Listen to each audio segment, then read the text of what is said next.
Jumping back into my journey of how I became an intuitive career coach, where I help people connect with their intuition and figure out what brings them joy, what lights them up, how do they bring that into their existing career or find a career that is more in alignment. Where we last left off, I was leaving Bama and had a Kismet connection just before I left, and that led to my first job in New York. Incredible, amazing, and looking back on that, I can clearly see that was the universe giving me a little high five. You are moving in alignment. You are listening to your intuition. It is scary. It is a big leap, but you are doing it. So here is a connection that will help you move along that way.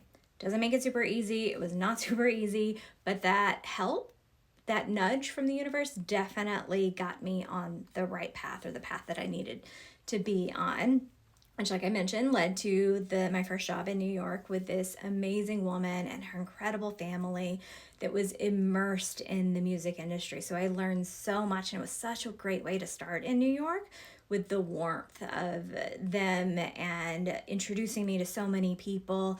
But it was a part-time gig, and I had New York City bills to pay. So I signed up with a temp agency, and one of my first assignments there was with a record label.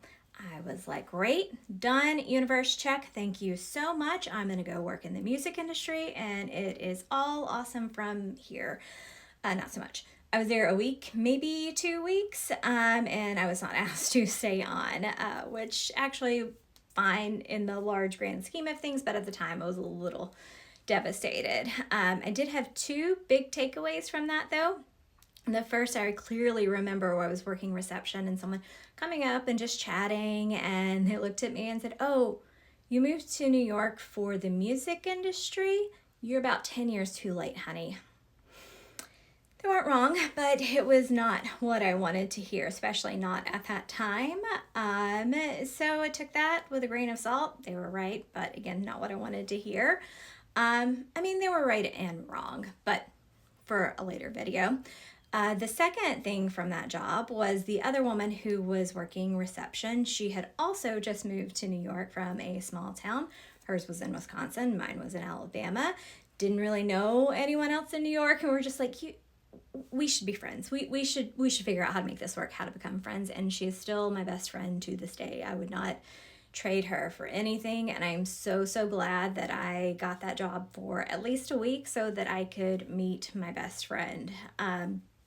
I am someone who can be impatient at times, and I'm just like, universe, just give me what I need. I want that straight direct line there, but it's never a straight direct line. We're always moving like this, and in the moment especially, it can be hard to be like, oh, okay, I didn't get that job that I thought I wanted, but I did get a best friend out of it who 20 years later is still my ride or die. So it's always good to kind of take a look at those moments and be like, okay, I didn't go the straight line, but because it wasn't a straight line, I had this wonderful other thing happen. So it's always important to kind of look around and see what good is still coming from all of that. But back to that timeline, it was January and I'd moved to New York in October and still just part-time jobs. So it's really starting to get nervous about, will I be able to make it work here? Do I have to go back to Bama with no real work experience in the music industry, which was my goal from the start? So check out the next video to see where I land.